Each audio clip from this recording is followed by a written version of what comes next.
मुंबई के कांदिवली के लालजी कॉम्प्लेक्स में हिंदू समाज पार्टी के प्रदेश कार्यालय में पार्टी की राष्ट्रीय अध्यक्ष हिंदू समाज पार्टी के संस्थापक स्वर्गीय श्री कमलेश तिवारी की धर्मपत्नी श्रीमती किरण कमलेश तिवारी, पार्टी के राष्ट्रीय महासचिव श्री मयंक पांडे और हिंदू समाज पार्टी के महाराष्ट्र प्रदेश अध्यक्ष श्री मनोज तिवारी ने पार्टी कार्यालय पर संयुक्त प्रेस कॉन्फ्रेंस करके पार्टी की नीतियों और महाराष्ट्र विधानसभा चुनाव में पार्टी कितने सीटों पर चुनाव लड़ने जा रही है, इसे लेकर खास बातचीत की।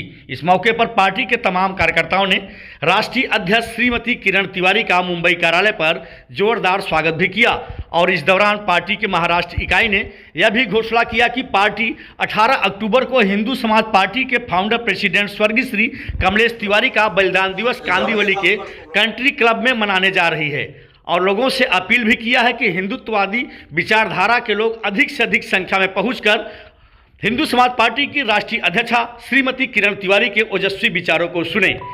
इस पे देखते हैं, आइए एक खास प्रेस वार्ता। आप लोगों को बहुत बहुत धन्यवाद।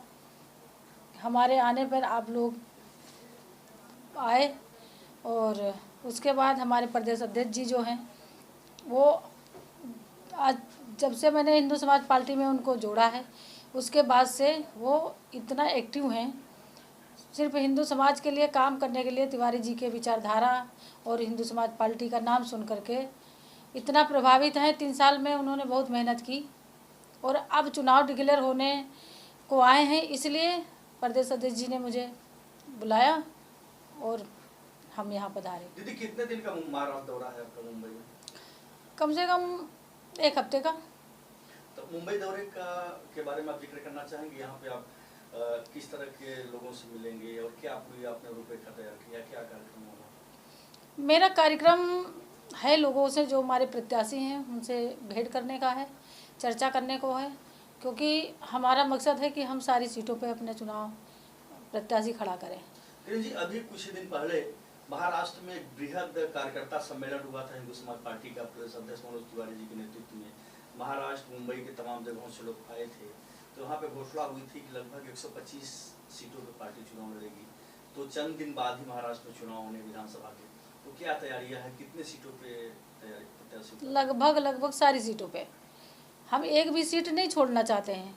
हम सारी सीटों पे अपने प्रत्याशी उतारेंगे और पूरे जोर शोर से अपनी पार्टी के लिए तैयारी कर रहे हैं। प्रमुख मुद्दे क्या होंगे महाराष्ट्र विधानसभा? प्रमुख मुद्दे हमारे प्रदेश अध्यक्ष जी जानते हैं यहाँ के, क्योंकि हम तो अभी आए, पहली बार मेरा आना हुआ है।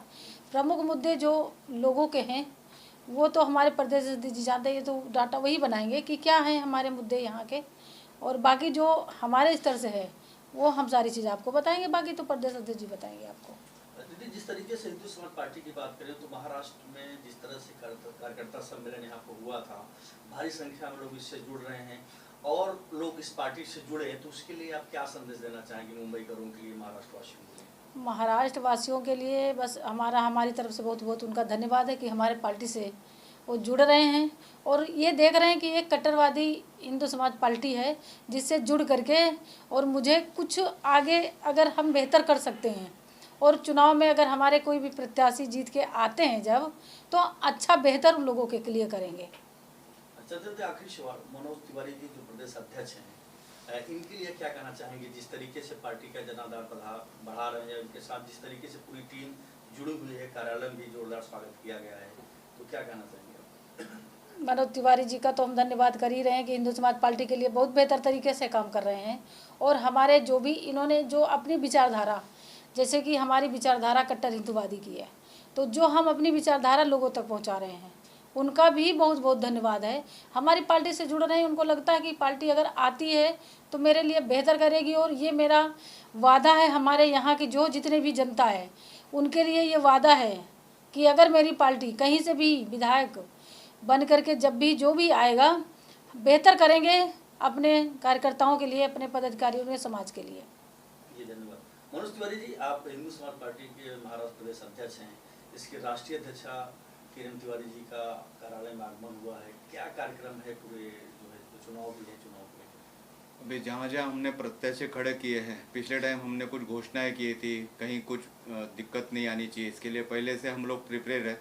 नाम हम डिक्लेयर करेंगे बाद में, क्योंकि आज के कंडीशन में अच्छे को सबके इंडिकेटर लगे हैं, तो हम नहीं चाहते कि कहीं हमारा जो सस्पेंस है वो बरकरार रखना चाहते हैं। महाराष्ट्र की बात करें तो जिस तरीके से राष्ट्रीय अध्यक्ष किरण तिवारी जी का आगमन हुआ है, पूरा जो है कार्यालय एक तरह से पूरा भगमामय हुआ है, और हिंदू विचारधारा को लेकर के किस तरह से आप इस कार्रवाई को आगे बढ़ाएंगे? हिंदू लोगों के लिए जो 10 साल से हम लॉलीपॉप ले रहे हैं, जनसंख्या नियंत्रण कानून, उसके ऊपर मैं बहुत ज़्यादा फोकस करूँगा। सबसे पहला स्टेट बनेगा, अगर मेरी सरकार में कुछ सीटें भी चली जाती है तो पहले हम लोग विधानसभा से लेकर सब दूर जनसंख्या नियंत्रण कानून के ऊपर पहले सबसे बड़ा जोर डालेंगे। मनोज तिवारी जी, इस पार्टी के, हिंदू समाज पार्टी के फाउंडर प्रेसिडेंट स्वर्गीय कमलेश तिवारी जी का बलिदान दिवस को लेकर के भी आप कुछ कार्यक्रम करने वाले हैं। कार्यक्रम कहाँ पर होगा, क्या रूपरेखा है इस कार्यक्रम? 18 तारीख को उनका बलिदान दिवस करके हिंदू समाज पार्टी पूरे हिंदुस्तान में जहाँ जहाँ हमारे ऑफिस है वहाँ मनाया जाता है, क्योंकि एक ऐसा नेक बंदा जिसने हिंदू को जगाने के लिए अपनी जान की बाजी लगा दिया और ऐसे छोटे छोटे बच्चों को छोड़ के गया है, और बच्चों को छोड़ के दीदी हमारे समाज के कार्य के लिए निकलती है, तो ये बहुत बड़ी बात है। लेकिन धर्म के बारे में दीदी पीछे नहीं हटी। कमलेश जी के जाने के बाद में उन्होंने फिर कमान संभाली और फिर वापस हिंदू लोगों के लिए अपने संघर्ष के लिए चालू हुई है।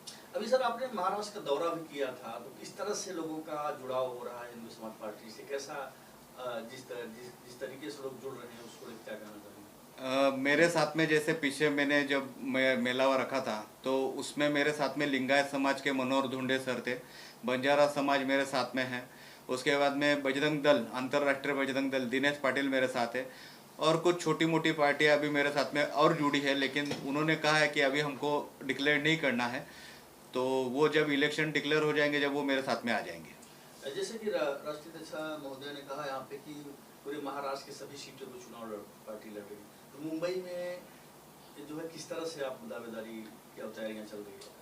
मेरे साथ में मैंने जैसे अभी कहा कि हम लोग सब यूपी से बिलोंग करते हैं और हमारी संख्या यूपी की काफ़ी सारी है, और दीदी उसी के लिए हमने बम्बई के तौर पे बुलाया है। तो बम्बई में काफ़ी सारे हम लोग 100-200 के, जैसे शिवाजी महाराज गनी में कावा खेलते थे उस तरीके से हम 50-25 हमको न दिखाते थे, हम लोग ने पहले से ये कोशिश करनी चालू किया था और उसको सफलता हासिल हो चुकी है। तो क्या उम्मीदें हैं, जिस तरह से तैयारियां चल रही है, क्या उम्मीदें हैं, कितनी सीटें आपकी? मैक्सिमम से मैक्सिमम तो आनी चाहिए, क्योंकि पब्लिक बहुत परेशान है कि भाई 2 शिवसेना, 2 राष्ट्रवादी, कांग्रेस अपने तरह से काम कर रही है, राष्ट्रवादी कांग्रेस अपने तरीके से काम कर रही है। लोग हमको पूछते हैं कि आप भी ऐसा ही करोगे क्या? जैसे पीएम ने भोपाल में बोल दिया था 70,000 करोड़ का घोटाला करेंगे और तीसरे दिन उनको पारितोषिक दिया, तो ये कुछ बातें हमसे भी की जाती हैं। तो हमारे भी पॉलिटिशियन पार्टी को कलंक लगता है कि करता कोई है भरता कोई है। पब्लिक के दिमाग में हर पॉलिटिकल पार्टी चोर है, इस तरीके से उन्होंने कि भाई ये बुलाते किस लिए है और करते किस लिए है। तो मैं ये जनता से अपील करूंगा कि हमारी पार्टी ये जितने भी भ्रष्टाचारी है इनका पूरा का पूरा बंदोबस्त करेगी, और इनका मैं ऑलरेडी 70,000 करोड़ का क्लीन चिट, आदर्श घोटाले का क्लीन चिट कौन से बेस पे दिया गया उसकी डिमांड करेंगे।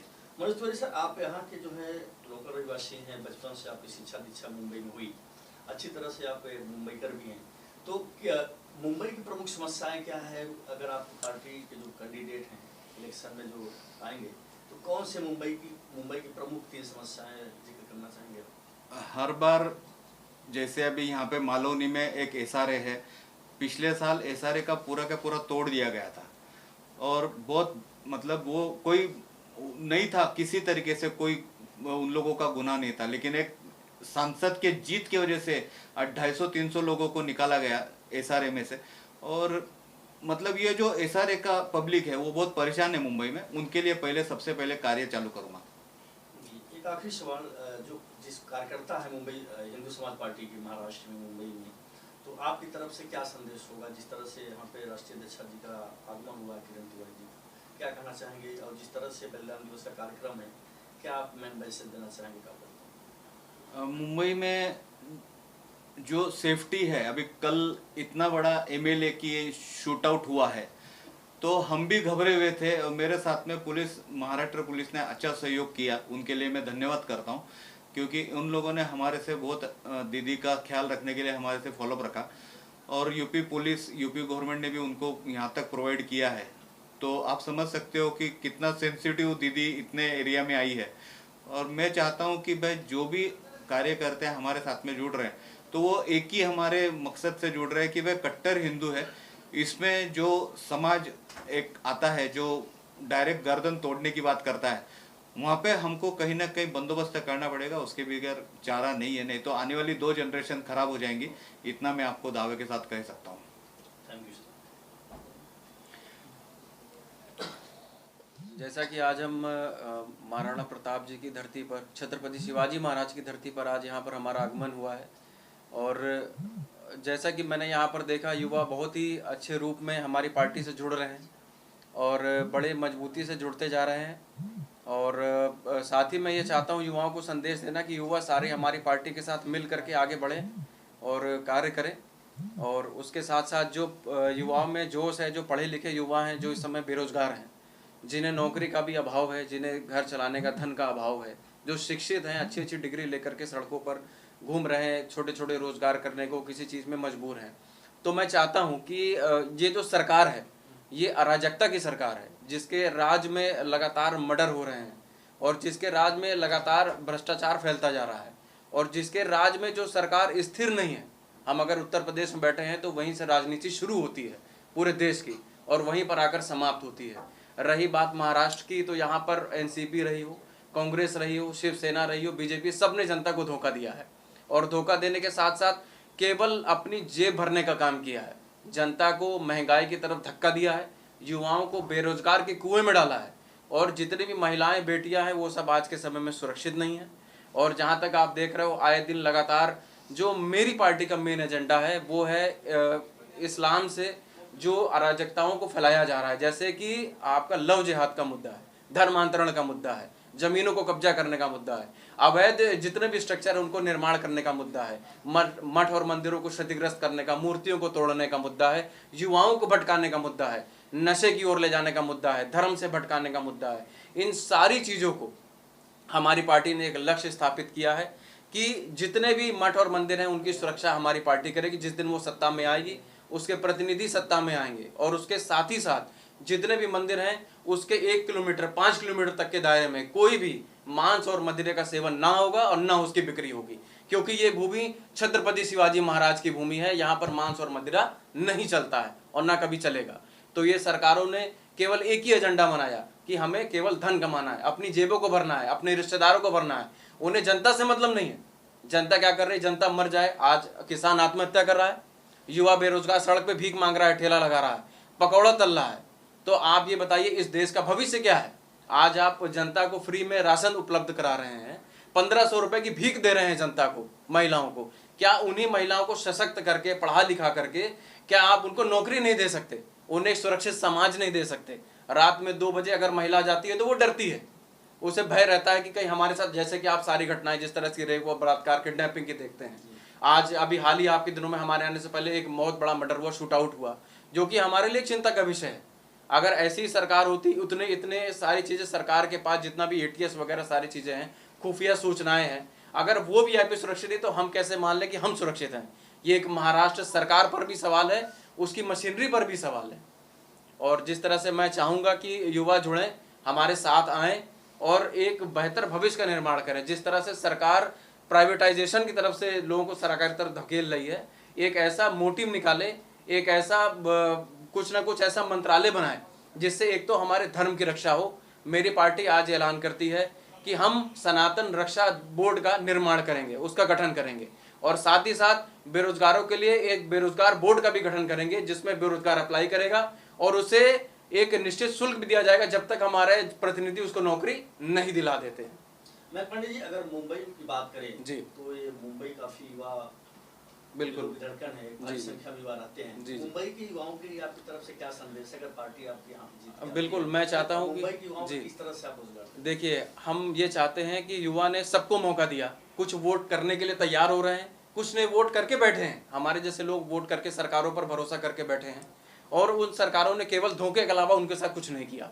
उनका भविष्य चौपट के आज अच्छे अच्छे युवा ग्रेजुएशन की डिग्री लेकर के सड़क पर भटक रहे हैं, प्राइवेट 8-8, 10-10 हज़ार की नौकरी कर रहे हैं, अपना घर चला रहे हैं, लेकिन उनके पास बैकअप के लिए कुछ नहीं है। मैं युवाओं से केवल एक ही अपील करूंगा कि अपने विवेक से वोट करें, अपने संयम से वोट करें, अपने भविष्य को देख करके वोट करें कि जो सबने आपके साथ किया वो कहीं दोबारा आपके साथ फिर से छल ना हो जाए। एक बार नए लोगों को मौका दिया जाए, एक बार नई पार्टी को मौका दिया जाए।